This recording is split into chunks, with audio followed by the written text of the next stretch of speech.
Hello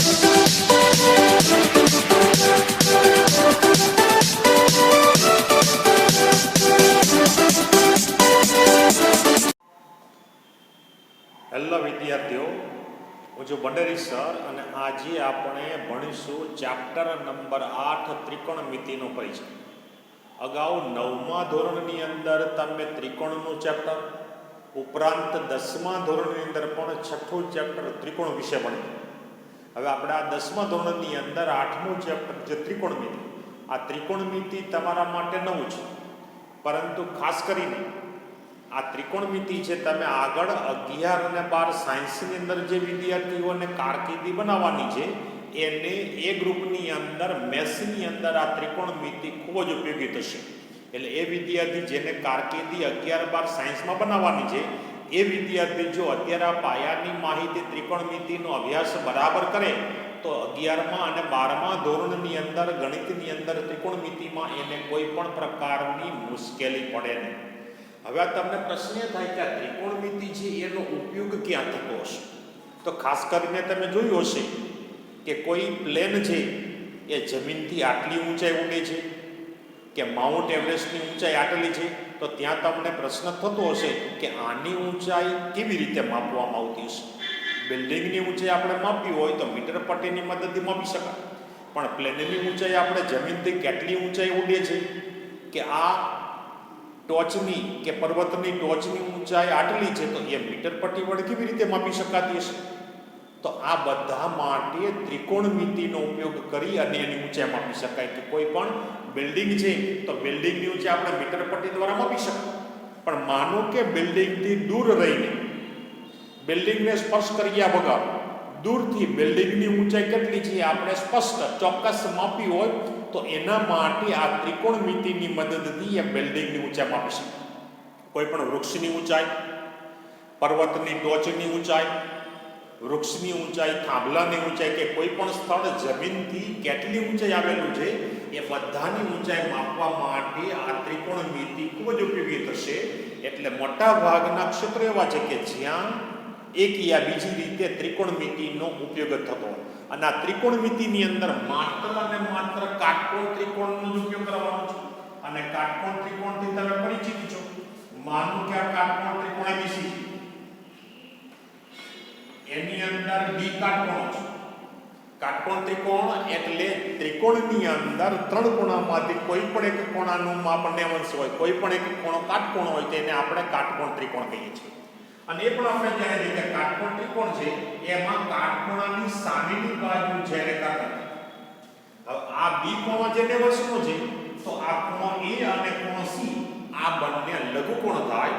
તો આ ત્રિકોણમિતિના ચેપ્ટરની અંદર કાટકોણ ત્રિકોણનો ઉપયોગ અને એની અંદર જે લઘુકોણ છે એ લઘુકોણોની સાપેક્ષ બાજુઓના ગુણોત્તર જોવાના છે.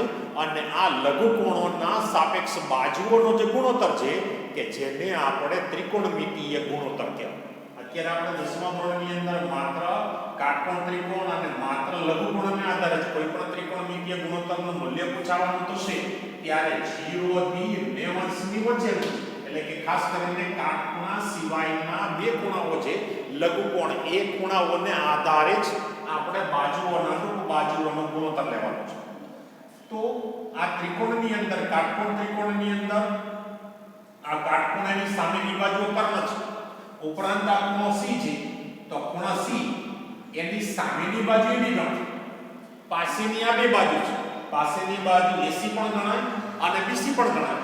પરંતુ આ C ખૂણાની આ બાજુ છે એ કાટખૂણાની સામેની બાજુ, એનું તો આપણે સ્પષ્ટ નામ છે કર્ણ છે, તો આ ખૂણા C એની સામેની બાજુ AB ગણવાની અને પાસેની બાજુ BC ગણવાની. એ જ રીતે આ ખૂણો A છે તો ખૂણા A ને સાપેક્ષ એની સામેની બાજુ BC ગણવાની અને આ ખૂણા A ને સાપેક્ષ પાસેની બાજુ આપણે AB ગણવાની. તો આ જે ખૂણાઓ છે એ ખૂણાઓને સાપેક્ષ આપણે ત્રિકોણમિતિય ગુણોત્તર, માનો કે આ ખૂણો A છે તો ખૂણા A નો sin, જો આની અંદર ત્રિકોણમિતિય ગુણોત્તરની અંદર 6 ત્રિકોણમિતિય ગુણોત્તર આવશે: sin, cosine, tangent, cotangent, secant અને cosecant. પરંતુ આપણે એને ટૂંકમાં ત્રણ ત્રણ અક્ષર વડે sin છે એને sin cos tan cot sec અને cosec આ એક ત્રિકોણમિતિય ગુણોત્તર કે માનો કે પહેલા ત્રણ અક્ષર લેવા તો cos આવી જાય છે એટલે એને પાંચ અક્ષર વડે બાકીના બધા ત્રિકોણમિતિય ગુણોત્તરને આપણે પહેલા ત્રણ અક્ષર વડે આને આપણે ગણવાનું sin આ cos આ tan આ cot આ sec અને આને કહેવાનું આપણે cosec માત્ર આપણે આ છ ત્રિકોણમિતિય ગુણોત્તર અને આ છ ત્રિકોણમિતિય ગુણોત્તર માટેના ખાસ ચોક્કસ એના સૂત્ર યાદ રાખવાના કે માનો કે આ એક કોનો છે આ છ ત્રિકોણમિતિય ગુણોત્તર લઘુકોણના આધારે મળી શકાય આ b ને આધારે નહીં મેળવવાના એ પૂછાશે પણ નહીં ને મેળવવાનું પણ નથી તો આ બંને લઘુકોણ છે તો આ ખૂણા એને સાપેક્ષ છ ત્રિકોણમિતિય ગુણોત્તરનું મૂલ્ય મળી શકાય ઉપરાંત ખૂણો c છે એને આધારે પણ આ છ ત્રિકોણમિતિય ગુણોત્તરનું મૂલ્ય મળી શકાય ખાસ કરીને આપણે પ્લેન છે તો પ્લેનની ઊંચાઈ માપવી હોય તો પ્લેન એ જમીન સાથે નીચે જે આ વેધ ગણવા આ જમીન છે એમની સાથે કાટખૂણો બનાવે વૃક્ષની ઊંચાઈ થાંભલાની ઊંચાઈ ટેકરીની ઊંચાઈ આ બધાની ઊંચાઈ મેળવી ત્યારે કાલ્પનિક રીતે કાટકોણ ત્રિકોણ અને એ બધા જ વૃક્ષ થાંભલો બિલ્ડિંગ એ જમીન સાથે કાટખૂણો બનાવે માનો કે થાંભલાની વાત હોય તો એ બીને થાંભલો ગણવાનો આ બીસી જમીન છે હવે માનો કે આ બેમાંથી એકની આ થાંભલાથી તમે માનો કે આ 25 મીટર દૂર અને ત્યાંથી આ બીસી 25 છે હવે આ સી બિંદુએ અવલોકન કરી અને થાંભલાની ઊંચાઈ મેળવી હોય તો અહીંયા કેટલા અંશનો ખૂણો બને છે એને આધારે આપણે મેળવી અને પછી આ થાંભલાની ઊંચાઈ મેળવી શકાય તો આ ત્રિકોણમિતિય ગુણોત્તર યાદ રાખવાના કે ખૂણા એને સાપેક્ષ sin હવે આપણે આને ત્રણ અક્ષર જોડે યાદ રાખવાનું sin ખૂણા એનો sin બરાબર સામેની બાજુ છેદમાં કર્ણ તો આ એક ખૂણો છે એક ખૂણાની સામેની બાજુ BC છે અને એક ખૂણાની પાસેની બાજુ એક ખૂણાની પાસેની બાજુ બીજી એક ખૂણાની સામેની બાજુ BC છે અને આ AC તો કર્ણ છે તો કર્ણ AC એટલે કે ખૂણા એનો sin સામેની બાજુ છેદમાં કર્ણ એ જ રીતે ખૂણા એને સાપેક્ષ ખૂણા એનો cos તો પાસેની બાજુ છેદમાં કર્ણ તો આ ખૂણા AB પાસેની બાજુ AB છે અને કર્ણ AC એ જ રીતે tan ખૂણા એનો tan તો tan એટલે સામેની બાજુ છેદમાં પાસેની બાજુ ખાસ આમાં ધ્યાન રાખવાનું કયા ખૂણાને સાપેક્ષ છે આ C ખૂણાને સાપેક્ષ કહેવામાં આવે તો સામેની બાજુ આ ગણાય એ ખૂણાને સાપેક્ષ કહેવામાં આવે તો સામેની બાજુ આ ગણાય તો કયા ખૂણાને સાપેક્ષ ત્રિકોણમિતિય ગુણોત્તરનું મૂલ્ય મેળવવાનું છે એ ખાસ ધ્યાન રાખવાનું તો આ ખૂણા એને સાપેક્ષ સામેની બાજુ BC અને પાસેની બાજુ AB થશે તો આ તમારે છ ત્રિકોણમિતિય ગુણોત્તરો યાદ રાખવાના એ જ રીતે ખૂણા એનો sec એટલે આપણે ટૂંકમાં સીધું લખી નાખીએ એ ખૂણા એનો sec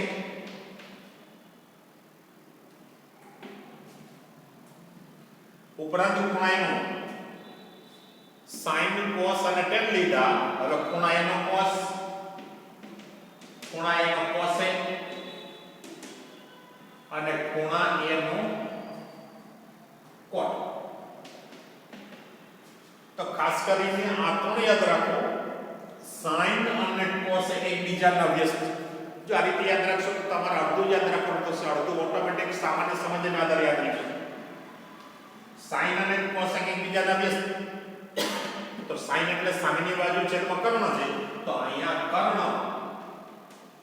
એના છેદની અંદર સામેની બાજુ એટલે કે આની અંદર કર્ણ AC અને આ ખૂણા એની સામેની બાજુ છે એટલે ખૂણા એની સામેની બાજુ છે BC એ જ રીતે cos અને sec એકબીજાના વ્યસ્ત cos એટલે પાસેની બાજુ છેદમાં કર્ણ તો આ sec એટલે કર્ણ એના છેદમાં પાસેની બાજુ તો કર્ણ આપણી પાસે AC છે આ ખૂણા એની પાસેની બાજુ એટલે એ જ રીતે tan અને cot એકબીજાનો વ્યસ્ત તો tan બરાબર સામેની બાજુ છેદમાં પાસેની બાજુ છે તો cot એટલે પાસેની બાજુ છેદમાં ખૂણા એ ને સાપેક્ષ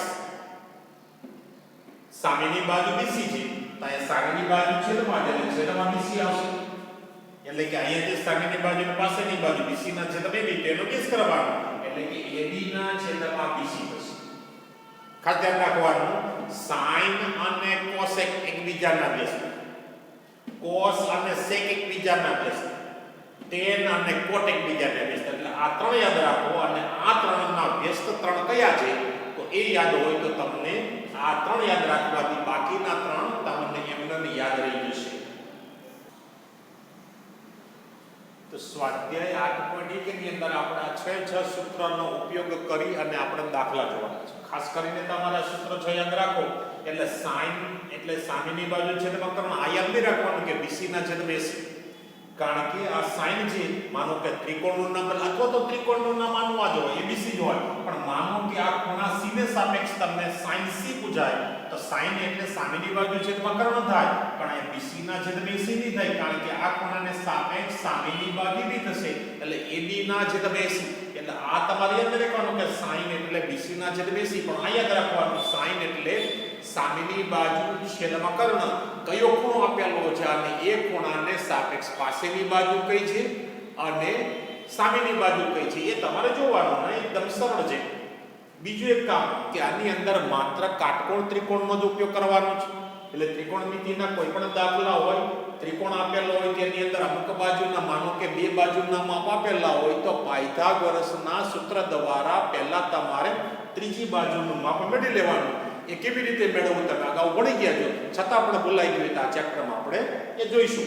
તો આ 6 સૂત્ર યાદ રાખવાના અને એના આધારિત હવે આની અંદર કોઈ પણ બે બાજુના માપ આપેલા હોય તો ત્રીજી બાજુનું માપ મેળવી અને પછી 6 માંથી કોઈ પણ ત્રિકોણમિતીય ગુણોત્તરનું મૂલ્ય મેળવી શકાય. જે તમને પૂછાયેલું હોય એ ત્રિકોણમિતીય ગુણોત્તરનું મૂલ્ય તમારે મેળવવાનું રહેશે.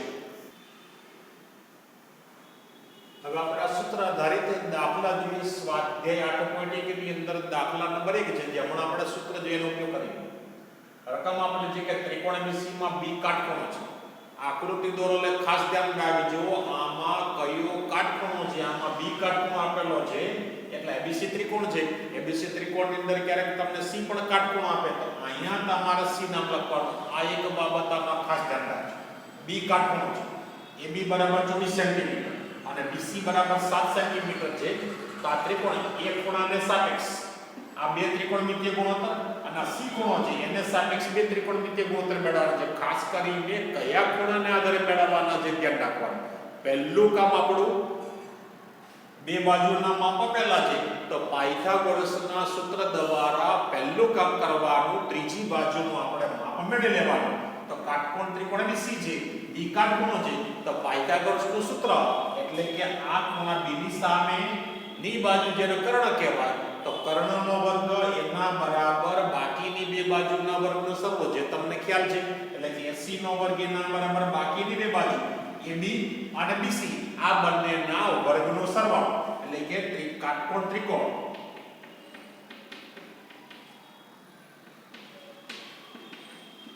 ABC માં AC નો વર્ગ બરાબર AB નો વર્ગ વત્તા BC નો વર્ગ. આ પાયથાગોરસનું આપણું સૂત્ર છે આ ત્રિકોણની અંદર. તો અહીંયા AC ની કિંમત મેળવવાની છે.